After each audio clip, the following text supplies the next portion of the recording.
Good morning, Olo, and welcome back to another episode of It's Okay, Baby Girl. I hope you guys are doing amazing. It's been forever since I've made an episode. It feels like way too long. So I've been doing this intro like 10 times before I got this one down. So we're just going to keep this, and whatever blips and glitches happen, we're just going to deal with it because I'm just getting back into things. So anyways, I missed you guys. I genuinely did. I took a little bit of a break for the past 3 weeks to a month. I think I can't even remember, but last time I recorded an episode was probably early or mid-January.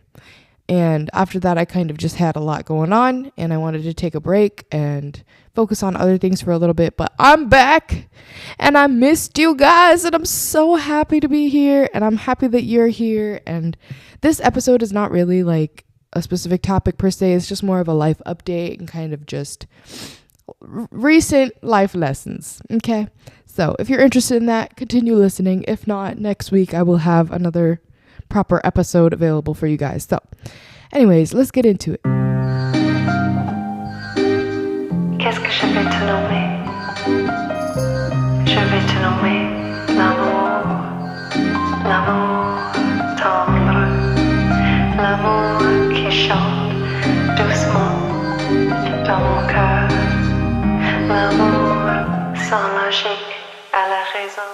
So, if you guys have been keeping up with my Instagram, It's Okay, Baby Girl, you might have seen more on there about what's been going on in my life, or, part of it. I didn't actually post too much either while I was away, but I did have a couple things going on. First thing was two of my best friends actually married each other.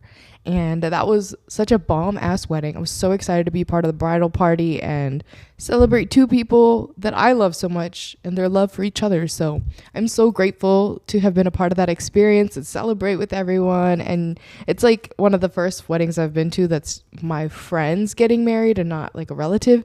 So it was definitely a different experience, but it was actually so fun. I loved it so much. And it was so exciting just to see people I haven't seen in a long time too. It's crazy to see how much everybody's grown up. Like, I'm seeing all my friends' little siblings and they're all so grown up and adorable and bigger than me because they're all huge and tall. And it's wild to think about, like, this is the phase of life we're in right now. It's like marriage and babies and big steps, moving out, moving in, all those things. And so it's been really cool to watch that happen. So that was one major thing. And another thing that's going on is we're awaiting the arrival of my friend's baby boy. We're so excited to meet him. He's due in a few weeks. So we had a baby shower and we're just waiting on this little guy to show up now. That's two major things in terms of celebrations and friends and social life. And we're also awaiting the wedding of my friend in April. One of my high school besties is getting married. And I am lucky enough to not only be the maid of honor, but also the officiant. And I'm super excited about this because I never saw myself doing this. This is never something that's crossed my mind. But, life is just weird like that. But I'm super excited because it'll be something really new and it'll kind of push me out of my comfort zone and try something different. So those are like the major things that have already been going on or are coming up. And so it's obviously keeping me busy because I'm involved in these things and I want to make sure I do a good job and just, be there and be present. And that's one of the reasons I took a quick break from the podcast. Another thing that's been going on is I've been transitioning out of jobs. As you know, I work in psychiatry with adults and I work in pediatrics. So the thing is, I think after 6 months of doing both, I've realized that I think I'd like to gain a little bit more medical knowledge and medical hands-on experience. So I'm going to be continuing with pediatrics and taking a little bit of a break from psych, stepping away just because I think I'm not a good fit for adults. Adults are cool. I just think I work better with kids because I have a lot of experience with children already. My background is like childcare and things like that. So I think I just prefer to work with the little ones. And I also wanted to try new things and learn new skills as a nurse. And so I'm taking a little bit of a break from psych. Who knows? I might go back. But at this moment, I feel more drawn towards the kiddos. So that's been keeping me busy as well because I have to figure out timing for when to end my other job and then continue on with this one full time and get the proper training. Another thing is, this is cool because I now have an episode that's coming up because of this experience. But when you transition out of a job as a nurse, it's really important to advocate for yourself and to learn how to negotiate salaries, because a lot of us will just take whatever they offer. But truly and honestly, you can advocate for yourself. It's important to do that because no one's going to give you what you deserve, truly and honestly. And if you know your worth and you want to advertise that, there are ways to go about that. So I'm going to talk about that in a future episode. It was an interesting experience, but that's like a huge thing that I've learned over the last month, is having my own back. There have been so many situations. It's not just like starting a new job, and negotiating a salary and, negotiating schedules and things like that. It's not just in the work world. It's in your personal life, with your family, with your friends. It could be with your leasing office if you're a renter. It could be with your mechanic if you're taking your car into the shop.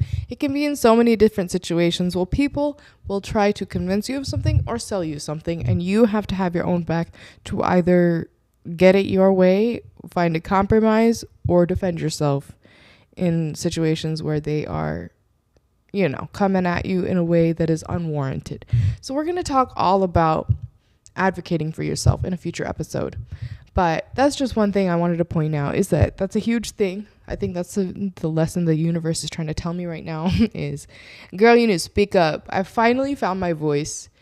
I feel like I'm a total mama bear. Like, nobody can fuck with me now because I know how to stand up for myself. And for the first time in my life, I feel like I actually know what the hell I'm doing now because I just know how to open my mouth and talk. That's like half of the struggle, is just having the confidence to speak up.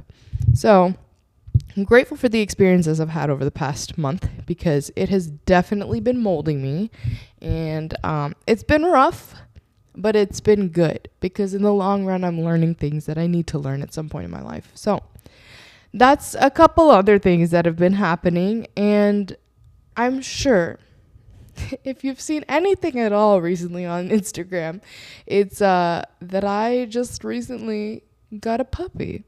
And now she's a big puppy. She's 7 months old and she's a Labradoodle. But she's my baby. And she has literally made a 180 turn in my life.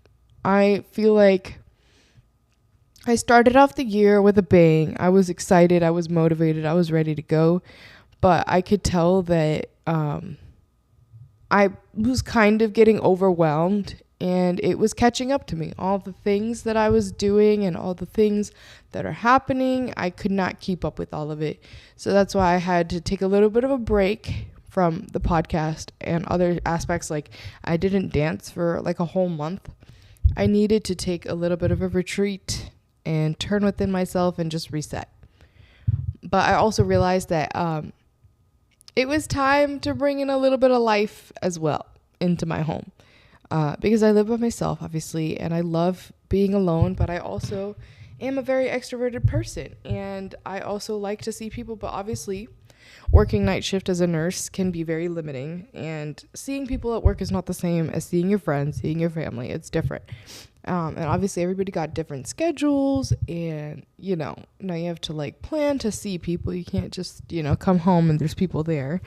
So now that I have this little pup, Miss Lily, my life is so much better. It's been a struggle. I'll be honest. The winter months, obviously, everybody's struggling with seasonal affective disorder, and I'm one of them. But I also, in general, have struggled with my mental health my entire life, and also working in psychiatry ain't for the weak. Okay, we're gonna talk about this in another episode as well, because I'm tired of people telling me that psych is easy. No, it's not. It's literally broken me down to my core, okay, to work with psych patients. And I love psych, don't get me wrong, but it takes a lot out of a person. All right, it takes a lot, and you're dealing heavily with people's darkness and their trauma. It is a very different kind of nursing. So I think we need to have a little bit more of insight as to what goes on in the psych hospital and what the people that work with psych patients go through personally. I need to talk about this because I'm not the only one who's experienced this. I'm sure you see this in every part of nursing. If you work in any sort of critical setting where there are people in crisis of any kind, and you see a lot of trauma, you're going to be going through some shit, okay? And it's very normal, but we need to stop acting like it's fine, it's easy, it's not that bad. And I can be in denial sometimes, but that was one of the biggest lessons I needed to learn this month as well, is that sometimes it's okay to admit that it is getting to you. It is affecting you. So that's kind of where I'm at. And this dog has actually helped me so much with coping with that. Sometimes you don't need to talk to someone or take any pills. Sometimes you just need something to cuddle with. And that's where I'm at right now. Because I come home every shift and I see her beautiful little face waiting for me in the morning. And she also needs to go outside for walks and stuff, and that helps me isolate less. I meet up with my friends who also have dogs, and we are able to socialize. It's opened up my social, I guess, I don't know how to call it, but socially, I've been more active because I have this dog that brings me outside. I have to take her out. If I don't, I'm going to be cleaning up shit. So... she forces me to go outside, get some sun, get some exercise as well, and keeps me active and cuddles with me at night. All the serotonin, dopamine, oxytocin, or endorphins. She's just flooding my system with happy hormones. She is one of the best things that's ever happened to me. So despite this being a very busy month, I kind of took it as a hard reset button. I got my shit straightened out and I'm back and ready to go. I'm ready to start recording again, and I will see you in the next episode. And just remember, it's okay, baby girl.